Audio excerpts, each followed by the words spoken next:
입술 좀 풀으셨죠? 설교 중에 아멘으로 여러분 화답할 수 있기를 축원합니다.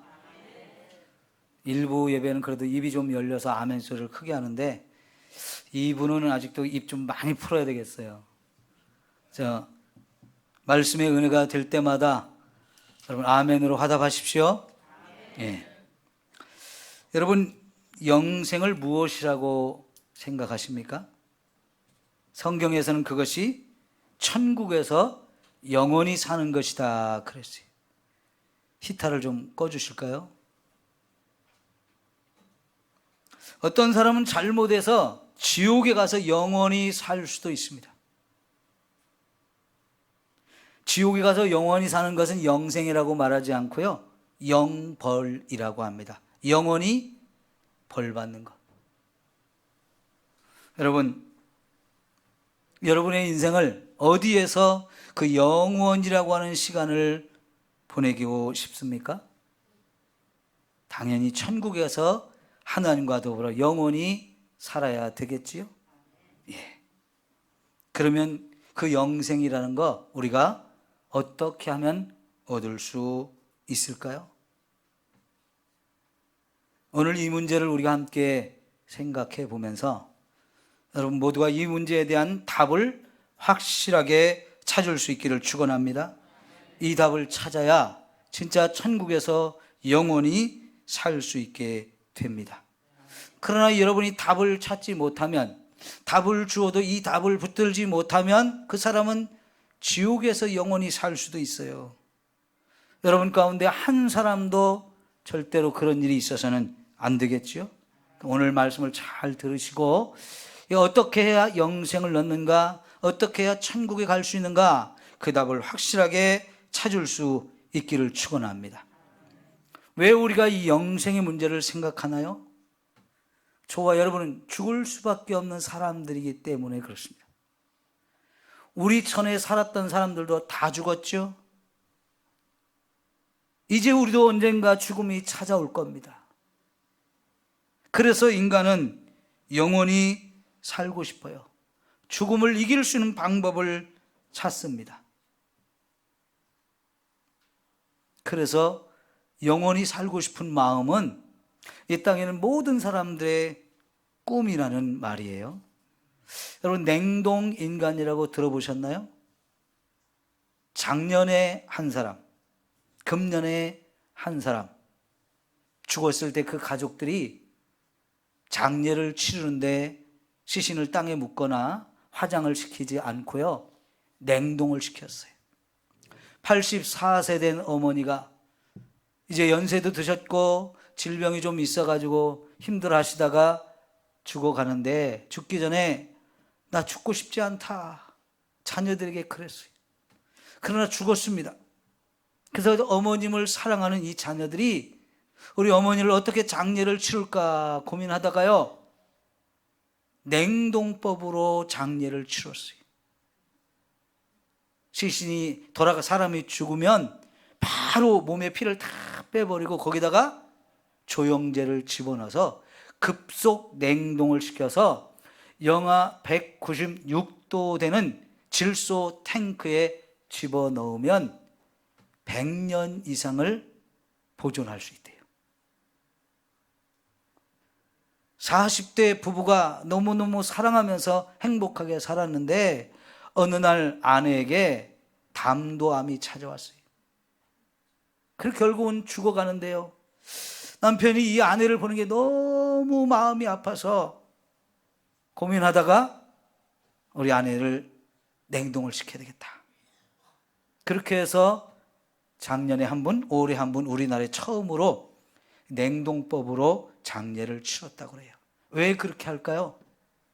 100년 후에 우리의 과학과 의술 이런 게 발전해가지고 그 냉동시킨 사람을 급속하게 또 해동을 시켜가지고 그러면 살아날 수 있지 않을까, 그런 기술을 개발할 수 있지 않을까, 그래서 또 살게 해주는, 이걸 생각하면서 그렇게 장례를 치른 거예요.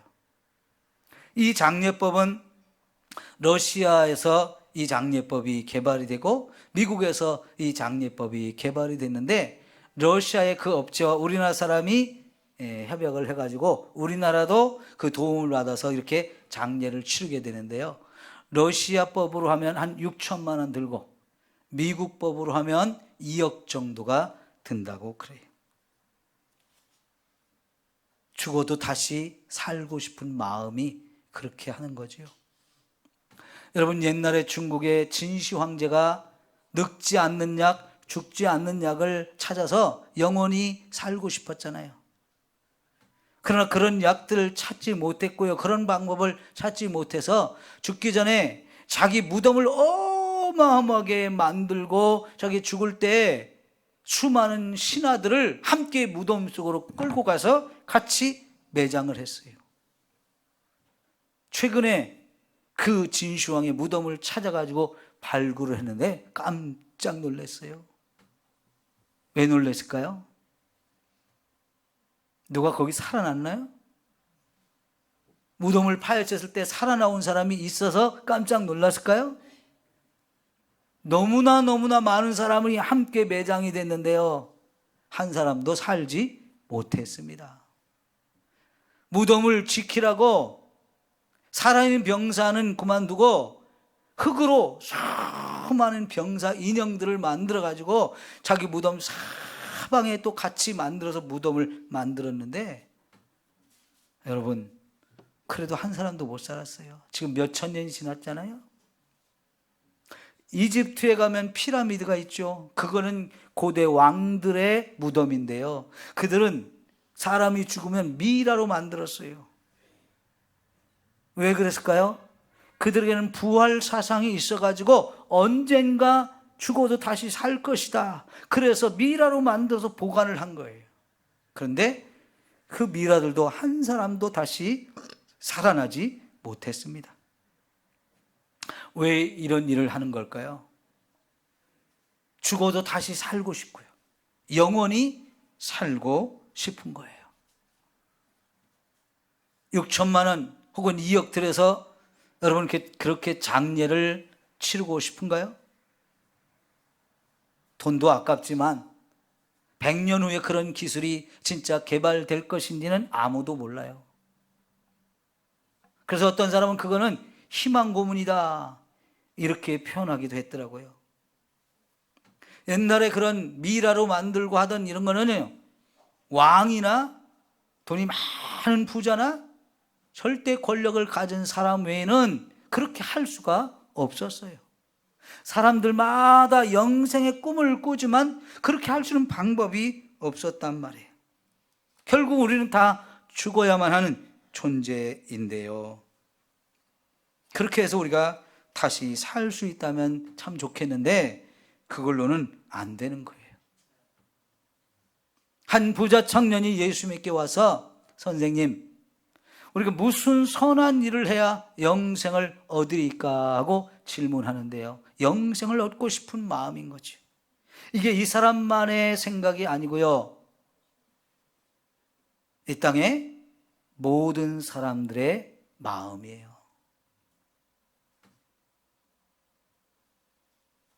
어떻게 해야 영생을 얻을 수 있을까요? 자, 여러분, 지금 이 청년의 질문은 매우 중요한데, 그러나 문제가 있어요. 무슨 문제냐고요? 잘 들어보세요. 어떤 선한 일을 해야, 무슨 선한 일을 해야 영생을 얻으리까 하는 거거든요. 이거는 이 청년의 생각이면서 동시에 그 당시 유대인들의 생각이고 예수 안 믿는 사람들의 생각이기도 해요. 사람들은요, 착하게 살면 천국 간다, 그런 생각을 막연하게 다 가지고 있어요. 그래서 나름대로 착하게 살려고 노력도 합니다. 그러면 여러분, 신의 목사님 보고 대답해봐. 착하게 살면 천국 가나? 네? 네? 잘 들어요. 그러면 시내는 천국 갈 만큼 착하게 살았어요? 네? 50%? 그러면 천국 못 가겠네? 반올림해서 올려줄까? 70% 80% 하면 갈 수 있을까? 여러분, 착각하지 마십시오. 착하게 살면 천국 못 갑니다. 왜요? 어떤 사람도 천국 갈 만큼 착하게 사는 사람이 없어요. 자신 있으면 손 들어보세요. 없잖아요.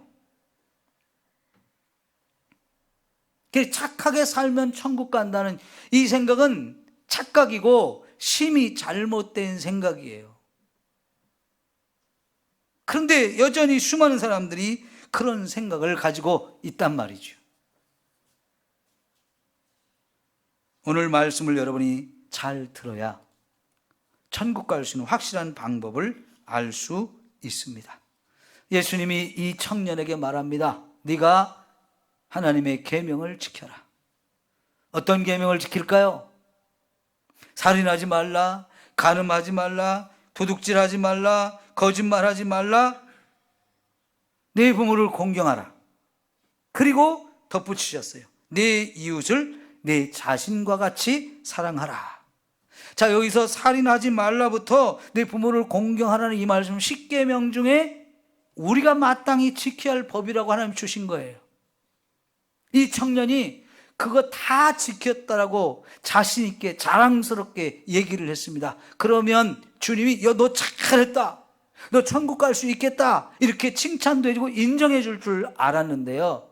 그래? 그럼 네가 온전해지려면, 아직 부족하니까 온전해지려면 네 자신의 재물을 팔아서 가난한 사람들에게 나누어 주라. 그리고 나를 따르라 그랬어요. 여러분, 이걸 잘 이해하셔야 돼요. 예수님이 왜 이 말씀을 하셨는지. 자, 하나님께서 우리에게 십계명을 주시고 지켜라 그랬어요. 근데 이 말씀대로 지키면 구원을 받는다, 영생을 얻는다 말씀하셨어요. 그래서 유대인들이요, 이 말씀 지키려고 진짜 노력을 많이 했어요. 이 청년도 그래서 그렇게 노력을 한 거예요. 그런데 문제는 지킬 수 없다는 거예요. 지키지 못한다는 거예요. 어떤 누구도. 여러분, 사도 바울도요, 오호라 나는 곤고한 자로다. 누가 나를 이 사망의 몸에서 건져낼 수 있겠느냐.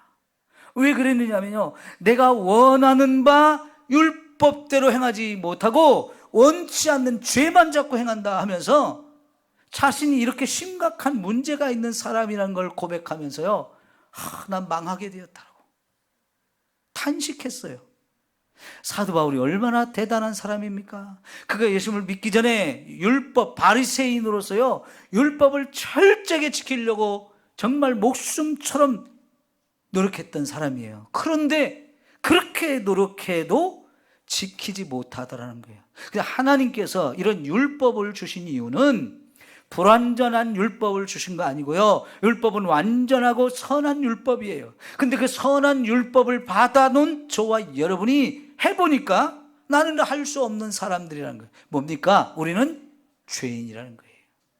그래서 사도 바울이 내린 결론이 뭐냐면, 유대인이 됐든 헬라인이 됐든 모든 사람은 다 죄인이라는 거예요. 그래서 하나님의 영광에 이를 수 없고, 그래서 이 죄 때문에 우리에게 죽음이 왔다는 거예요. 그런데 이런 몸을 가지고, 이런 우리의 죄됨을 가지고 말씀을 지켜서 선하게 될 거다? 노력해도 안 되는 거예요. 하나님이 이 율법을 그럼 주신 이유는 뭡니까? 그렇게 못 지키는 율법을 주면서 이거 지키면 천국 간다, 영생을 얻을 수 있다, 거짓말하고 속이는 겁니까?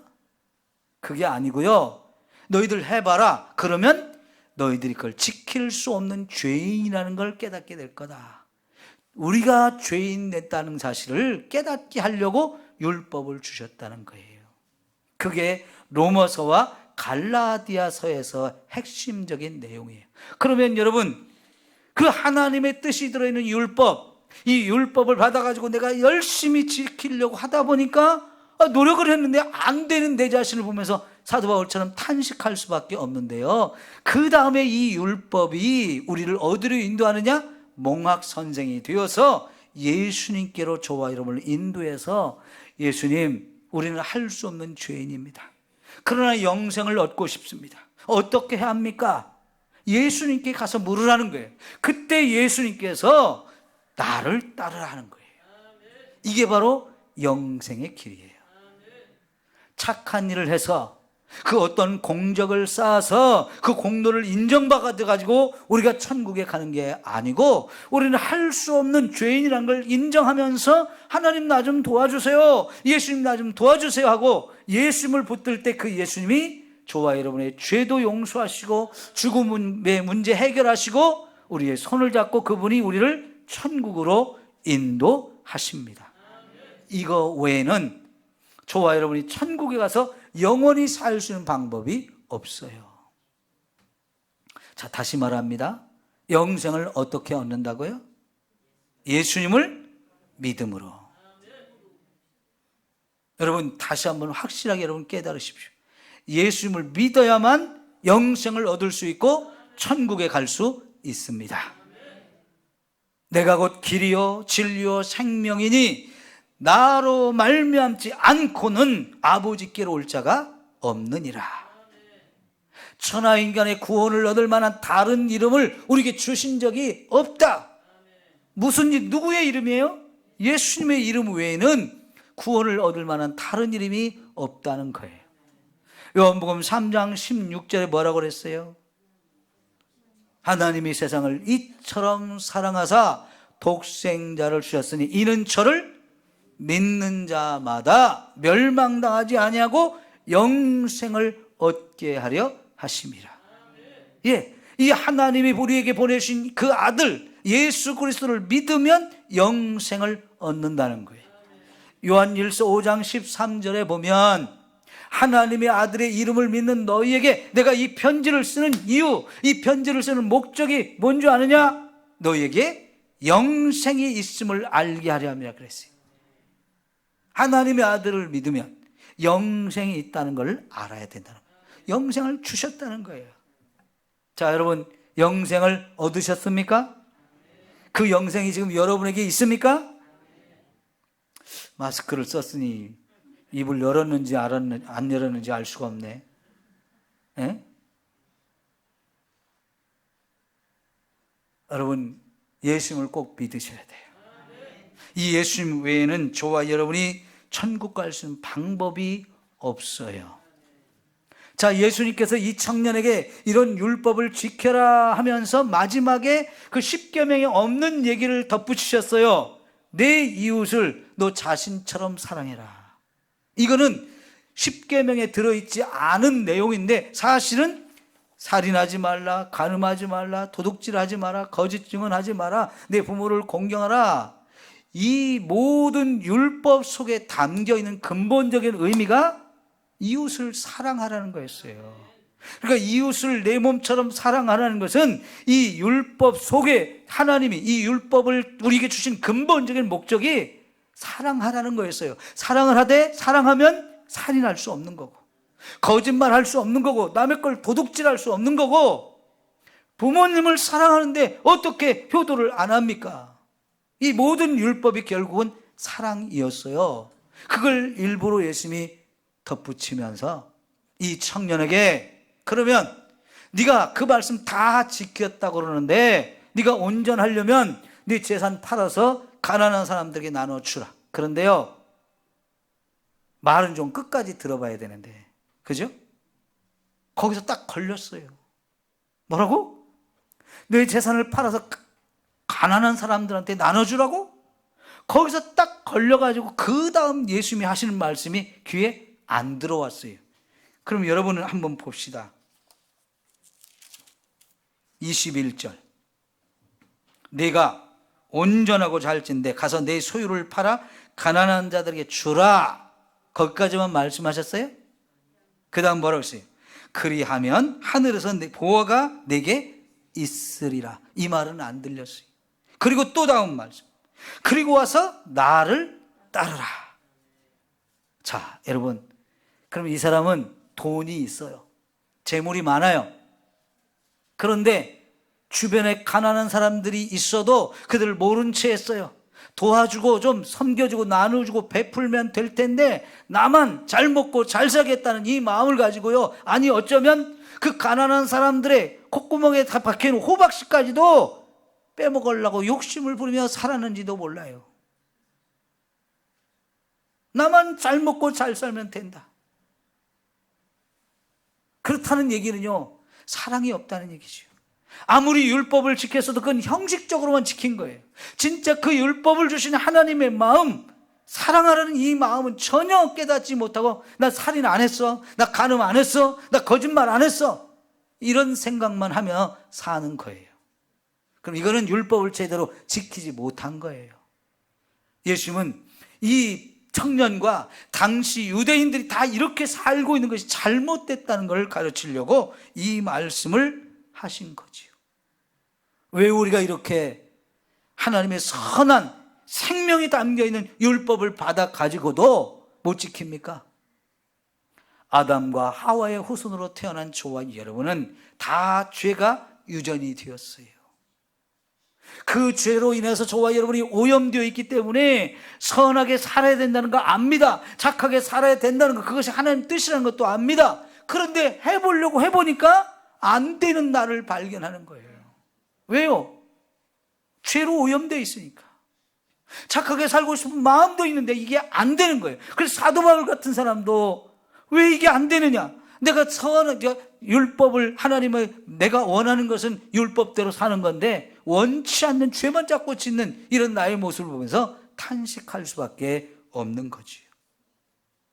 여러분도 한번 해보십시오. 목숨 걸고 해보십시오. 지켜지나? 이걸 지켰는데 이게 안 되고요, 이거 안 되는 거 또 지키려고 노력했더니 또 이쪽이 안 되고요. 계속 구멍이 뻥뻥뻥 나는 거거든요. 그래서 내린 결론이 모든 사람은 다 죄를 범하였다. 그리고 이 죄 때문에 하나님은 우리에게 죽음을 선포하셨다는 거예요. 그런데 하나님이 이런 죄 가운데 저와 여러분을 구원하려고 자기 아들을 이 땅에 보내셨고요, 그 아들로 하여금 십자가를 지고 거기서 죽게 하셨어요. 그 아들의 죽음은 자신의 죄 때문에 죽은 게 아니고 자신은 죄가 없음에도 저와 여러분의 죄를 다 가져오라 하셔서 우리의 죄를 대신 짊어지고 우리 죄에 대한 형벌, 우리 죄에 대한 심판을 그분이 받으면서 죽으신 거예요. 그리고는 그 죽음의 자리에서 다시 부활해서 살아나셨기 때문에 그분만이 우리의 죄 문제 해결해 줄 수 있어요. 그분만이 우리 죽음의 문제를 해결해 줄 수 있어요. 그래서 이 예수님이 우리의 구원자가 되신다 하는 거예요. 이 예수님을 믿어야만 저와 여러분이 구원을 얻을 수 있는 거지. 이 청년의 또 심각한 문제가 뭐냐? 자, 예수님이 너는 나를 따르라 그랬어요. 이 사람이 따랐어요, 못 따랐어요? 재물이 많은 거로 근심하면서 예수님을 떠나갔다는 거예요. 자, 이 사람은 재물이 있습니다. 예수님 이 재물을 팔아서 가난한 사람들이 나누어 주라고 그러는데 이게 고민이 되는 거예요. 근데 예수님을 이걸 버리고 예수님 따라가면 뭘 준다고요? 영생을요. 그럼 이 재물과 영생 두 개를 놓고 이 사람은 뭘 선택했어요? 재물을 선택했어요. 그러면 뭘 버린 거예요? 영생을 버린 거예요. 이게 비극인 거예요.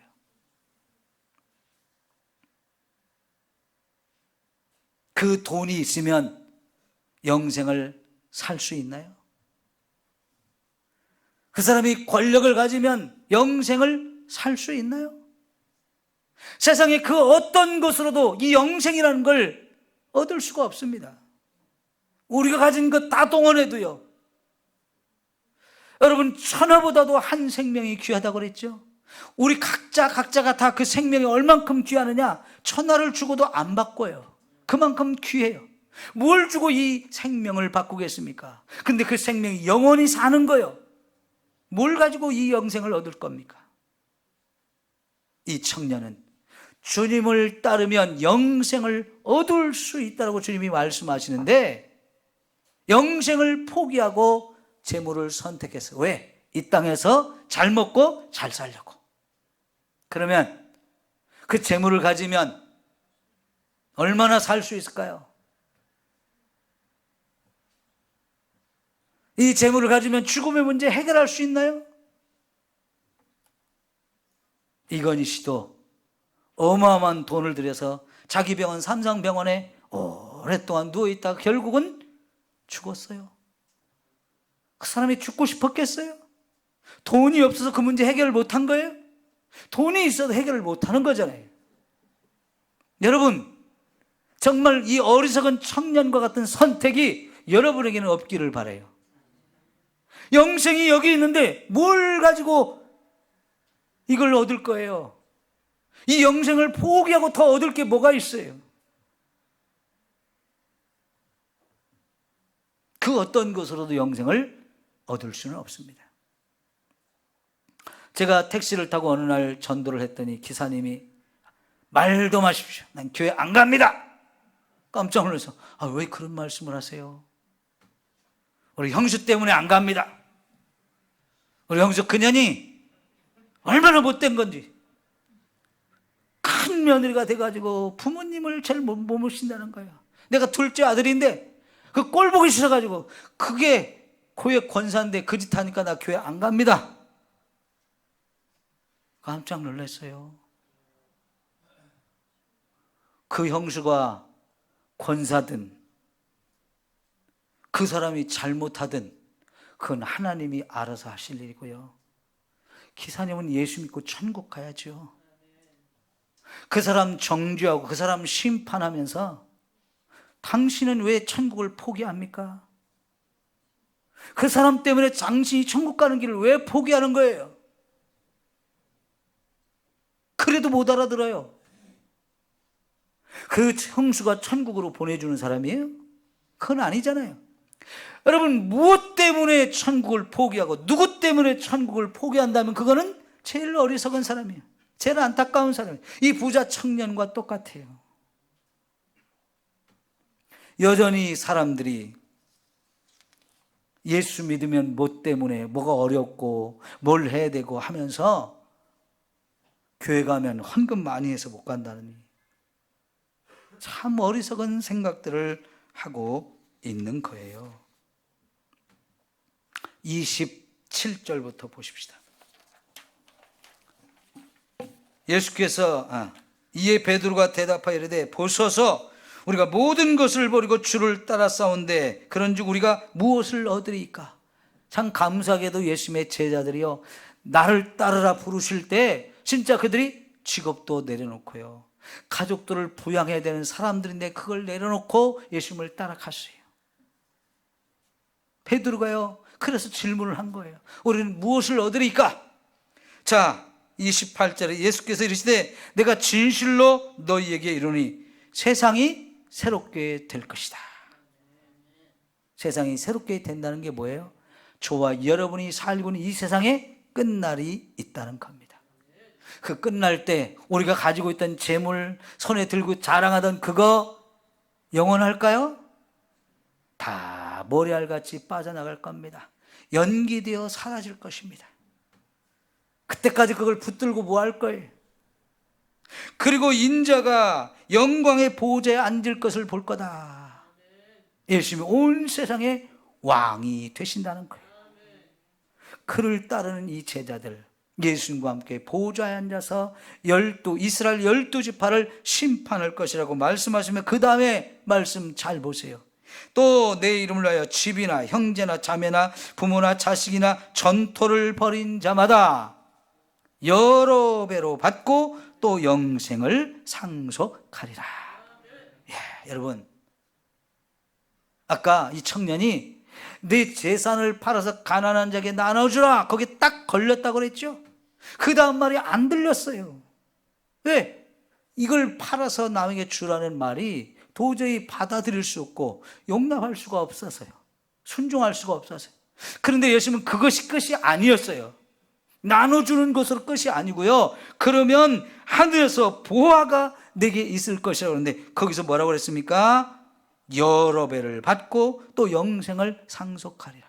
누가복음이나 마가복음에 보면 현세에서도 받고 내세에서도 받는다 그랬어요. 자, 여러분 묻게요. 배로 받는다. 그러면 배만 받아도 몇 퍼센트 늘어난 거예요? 100% 늘어난 거예요. 배가, 그죠? 5배 하면 몇 퍼센트? 500%. 10배 하면 1000%. 여러분이 무엇에 여러분의 재산을 투자하면 100% 수익을 올릴 수 있겠어요? 500%, 1000% 수익을 올릴 수 있는 게 세상에 있나요? 제가 어쩌다 유튜브를 이렇게 열어놓으면 내일 당장 1000%이 주식을 사면 1000% 올라갑니다. 이런 거 막 확 끌어당기는 문구가 딱 떠요. 이게 뭐지? 보지 마십시오. 사기, 거짓말. 그러나 주님이 하신 이 말씀은 사기가 아닙니다. 거짓말이 아닙니다. 이게 몇 배가 될지 누가 알아요? 100배가 될지 1000배가 될지 그건 아무도 모릅니다. 이 어마어마한 축복을 얘기하고 계시죠? 여러분, 누가복음 16장에 보면 부자와 나사로의 비유가 나오는데, 그 부잣집 대문간에 가난한 거지 나사로가 와서 먹을 걸 좀 달라고 구합니다. 근데 그 가난한 거지가 몸까지 아파서요, 뭘 할 수가 없어요. 부자는 많은 사람들을 불러서 날마다 호화롭게 잔치를 벌였다고 그러는데, 그 자기 집 대문간에는 가난한 거지를 돌보지 않았어요. 줄 게 얼마나 많은데요. 바단떼기만 뚝 띄어서 너 이거 갖고 저쪽 가서 농사해가지고 먹고 살아라, 그래도 될 수 있는 거잖아요. 그런데 그걸 안 해요. 그 잔치상을 그렇게 차려놓고 즐기면서도 먹을 걸 나눠주지 않아요. 어느 날 죽음이 찾아왔죠. 그리고 어디 갔어요? 지옥에 갔어요. 거기서는 물 한 방울 구해도 줄 사람이 없고요, 줄 방법이 없어요. 근데 그 가난한 거지는 죽어서 어떻게 했어요? 천국에 갔어요. 부자라고 죽음이 안 오는 게 아니라는 거죠. 피할 수가 없어요. 여러분, 록펠러라는 이름 다 들어보셨죠? 한때는 세계에서 제일 부자였습니다. 어린 시절 너무 가난한 집에서 자랐어. 세계적인 부자가 되고 싶었어요. 열심히 살았어요. 진짜 세계적인 부자가 됐어요. 근데 잠이 안 와요. 밤이 돼도 잠이 안 와요. 불면증이라는 게 얼마나 사람 힘들게 하는데요. 머리도 막 빠져요. 한 주먹씩 막 쭉쭉 빠지는데 머리가 다 없어졌어요. 아무리 좋은 음식들을 갖다 줘도 입맛이 없어요. 얼마나 사람이 힘들겠어요. 밤만 되면요, 안방으로 갔다 거실로 왔다 밖으로 나갔다 왔다 갔다 하면서 잠을 못 자니까. 어느 날 그렇게 왔다 갔다 안절부절 하다가 거실에 탁자 위에 놓이는 성경이 보여서 성경을 펼쳤는데 누가복음 6장 38절이 딱 눈에 띄는데, 거기 첫 마디가 주라 하는 말씀이 있어요. 주라. 이 말씀이 탁 마음을 파고 들어오는 거예요. 주라고요? 이 사람 그렇게 부자가 되었는데도 남한테 줄 몰랐어요. 주지 않았어요. 오히려 그 부자가 되기 위해서 수단 방법을 가리지 않다 보니까 남의 회사를 억지로 합병을 시켜서 뺏었어요. 멀쩡하게 자기 기업을 가지고 열심히 살던 사람, 자기가 더 돈을 벌기 위해서 그 사람 회사를 사버리는 거예요. 합병을 시키는 거예요. 그러면 그동안 그 기업을 운영하던 사람, 그리고 거기 직원들 다 어떻게 되는 거예요? 무시해버렸어요. 내가 더 부자가 돼야 되니까. 그런 수단과 방법을 가리지 않고 이렇게 부자가 되었기에 그의 회사 앞에는요, 날마다 회사를 뺏긴 사람들이 와서 막 데모를 하고 난리를 피웁니다. 그래도 꿈쩍도 안 해요. 그런데 지금까지 부자가 그런 방법으로 됐는데 잠이 안 오고 머리가 빠지고 밥맛이 없고 사는 게 재미가 없어요. 그런데 이 주라는 말씀이 딱 마음을 파고 들어오는데요, 그래서 그 다음날 회사의 중역들을 모아서 야, 줄 수 있는 방법 좀 연구해봐라. 그 연구해서 하는 말이 주는 거 굉장히 복잡합니다. 그게 복지거든요. 여러분, 복지라는 게 정말 어렵고 복잡한 거예요. 그래서요, 복지재단을 만들었어요. 회사에서 복지재단을 만들고 가난한 사람들에게 막 나누어 줄 수 있는 방법을 자꾸 찾아서 그런 일들을 막 벌이는 거예요. 지금까지는 돈을 버는 데 목적을 두고 살았던 사람이 회사에 이런 복지재단을 만들고요, 그리고 막 나누어 주는 일을 하는 거예요. 그러다 보니까요, 잠이 오는 거예요. 예? 머리도 안 빠지는 거예요. 그냥 평범한 음식을 갖다 줘도 너무 맛있는 거예요. 자기 삶이 바뀌었어요. 그리고는 자기 회사 앞에 막 데모를 하던 사람 한 사람 한 사람을 불러서 1대1로 만나서 내가 어떻게 해주면 되겠습니까? 뭘 원하십니까? 들어보고요, 원하는 대로 다 해주는 거예요. 완전히 성경 말씀 하나로 인생이 바뀌어졌어요. 그런데요, 그 주로 하는 말씀 다음에 어떤 말씀이 나오냐? 그리하면 하나님께서 후히 주시고 누르고 흔들어 넘치게 채워주리라 말씀하셨어요. 그 후에는 이 사람이 더 큰 부자가 됐어요. 부자가 되면 그 사람은 뭐 하겠어요? 더 많이 나눠줄 수 있는 사람이 된 거예요.